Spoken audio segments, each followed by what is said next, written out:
Yes, मन करेगा, मन बोलेगा भाई बस कर यार, अब और नहीं हो रहा, कुछ सुनने का नहीं। यस, मैं आपको एक बात बताने जा रहा हूं, ध्यान से समझना। आपका एग्जाम भी, ध्यान से सुन, आपका एग्जाम भी टेक्निकली टेक्निकली एक फेस्टिवल जैसा ही है। आप साल भर फेस्टिवल का वेट करते हो, आज फेस्टिवल है, एग्जाम भी एक फेस्टिवल है। सारे लोग साथ में आते फेस्टिवल में, एग्जाम हॉल में भी सारे लोग साथ में आते। यस, आपका फेस्टिवल में खर्चा होता है, खर्चा आपका एग्जाम में भी होता है। यस, फेस्टिवल के बाद मजा आया नहीं आया, रिजल्ट आपका यही चीज बता रहा है। यस ब्रो, एक बात याद रख, कुछ जगह पे तेरे को आउट परफॉर्म करना पड़ता है। हर रोज हर दिन एक जैसा नहीं होता। पर अगर आज तेरे को कब सी, अगर तू देखे ना तेरे पास कितना टाइम बाकी है, चल एक बार टाइम लिमिट समझ लेते हैं। नहीं नहीं नहीं नहीं नहीं, भाई तेरा टाइम लिमिट जरूर बताएगा। यस, मार्च के 9 दिन, अप्रैल के 30 दिन, 39 डेज, चल एक दिन ग्रेस पकड़, 40 दिन बचे हैं तेरे एग्जाम को। अब 40 दिन में भी अगर तेरे को मेहनत करना आज के दिन नहीं सूझ रहा तो तेरे से नहीं होने वाला। एक काम कर, चाय बेच ले, उसमें भी बहुत स्कोप है।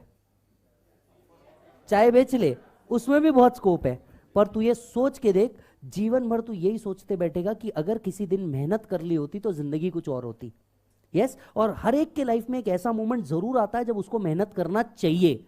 ये तुम्हारे लिए जितने अभी 40 दिन है सबके सब, आज सिर्फ मैराथन की बात नहीं कर रहा हूं, अगले 40 दिन अगर तुम खुद के लिए काम नहीं कर सकते तो किसी और को कभी जिंदगी भर ब्लेम मत करना तुम्हारे फेलियर के लिए। अगर 40 दिन तुम अपने लिए काम नहीं कर सकते तो अगले 40 दिन किसी और को बिल्कुल ब्लेम मत करना। अगले 40 साल किसी और को ब्लेम मत करना कि टीचर ने ऐसा नहीं पढ़ाया था इसलिए हुआ, इस एकेडमी में एडमिशन लिया उसलिए हुआ। कोई कुछ फर्क नहीं पड़ता, एकेडमी या टीचर से कोई फर्क नहीं पड़ने वाला। फर्क पड़ता है तेरे एंथुजियाज्म से और तेरी हिम्मत से। क्या 40 दिन तू अपने लिए रगड़ के मेहनत कर सकता है तो तू लॉजिकली अपनी सक्सेस को डिजर्व करता है और अपने फेलियर को भी डिजर्व करता है। पर 40 दिन बाद तू इस बात पे रिग्रेट करे कि यार 40 दिन पढ़ लेता, ये सेंसिबल ही नहीं है। अगले 40 दिन अपने आप को बख्शना ही मत, मैं तुमको अपफ्रंट बोल रहा हूं और फेलियर होने के बाद बोल रहा हूं। मान लो मैंने कुछ रैंक अचीव किए होते तो बहुत अलग बात होती। मुझे पता है बॉस, एक्स के छोड़ के जाने से ज्यादा गम अटेम्प्ट का होता है, क्योंकि तुम्हारे में बिल्कुल हिम्मत नहीं रहेगी। यही बुक्स जिसको तुम ऑलरेडी हाइलाइटर लगा चुके हो, ये बुक्स उठा के वापस हाइलाइटर लगाना कैपेबिलिटी के बाहर है। समझ आ रही है बात? कैपेबिलिटी के बाहर है, ये नहीं होता बार बार। तुमको हिम्मत लगानी है, अब लगाओ। रिजल्ट के बाद सिर्फ और सिर्फ पछतावा होगा, रिजल्ट के बाद सिर्फ पछतावा होगा। और रिजल्ट के दिन फिर झूठा रोना, अरे यार रिजल्ट फेल आ गया, कोई सेंस नहीं है। You should be proud even in the failed result when you have done your right, your hard work. Otherwise, you have no right to cry. और अपनी जिम्मेदारी खुद उठानी पड़ती है, कोई और नहीं उठाता।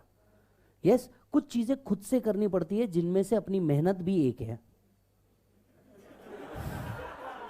कुछ चीजें बॉस आपको खुद करनी पड़ेगी, नहीं तो फिर क्या, एंड में एक ही आवाज आएगी, बुआ मामा। क्योंकि तुम मेहनत नहीं करोगे तो कोई ना कोई गधा उसके लिए कहीं ना कहीं मेहनत कर ही रहा है। ब्रो ये बात समझ, अगर तू मेहनत नहीं कर रहा तो एंड में you will end up in मामा और बुआ ओनली, इन सम केसेस मासी। तुम नहीं करोगे, तुम्हारी दोस्त मेहनत कर रही है, उसकी शादी हो जानी है, मासी, मामा, चाचू, ऐसी आवाजें अगर सुननी है तो आप समझ लीजिए साहब। यस, हाँ ये भी हो सकता है। ब्रो एक बात मैं तुमको बताऊं, 40 दिन ये 40 दिन ना ये डिसाइड करेंगे कि तू इसी क्लास में फाइनल की क्लास कर रहा होगा या वापस से इंटर का फास्ट ट्रैक देख रहा होगा। एंड बिलीव मी, आपको अगर इसके पहले 1-2 अटेम्प्ट लग चुके हैं, अगर आपको इसके पहले 1-2 अटेम्प्ट लग चुके हैं तो शायद आपको पता हो चुका होगा कि शायद ये आपका आखिरी अटेम्प्ट है। और आपके ऊपर तो बेटा बहुत, तुम तो ऐसा बैच हो जिसके ऊपर भयानक तलवार लटक रही है। कब इंस्टीट्यूट नया सिलेबस लाए और तुम ओल्ड कैटेगरी में शिफ्ट हो जाओ, कोई गारंटी नहीं है इस बात का। तुम्हारे ऊपर जो तलवार लटक रही है ये सबसे डेंजर तलवार है। चुपचाप पास होकर के आगे निकल जाओ, आर्टिकलशिप में एंटर कर लो और न्यू सिलेबस में रजिस्ट्रेशन करा लो। नहीं तो ओल्ड सिलेबस न्यू सिलेबस के जो झमेले में फंसोगे ना, आज तक के मैंने खुद मेरे सामने 2 चेंज होते हुए देख लिए। बहुत फंसता है बच्चा, बहुत फंसता है, क्योंकि फिर तुम कोई आउटपुट वाले व्यक्ति नहीं रहे। फिर बात समझ लेना सर, मेहनत करनी पड़ेगी। 50 बार मन करेगा अरे यार छोड़ना, आप लिख रहे थे लिखना छोड़ दोगे, छोड़ना यार हाथ दुख रहे, मत कर ये सब। Yes, no doubt lecture is free, your time is not free. ये बात याद रख, lecture is free, your time is not free. You have to work for your self.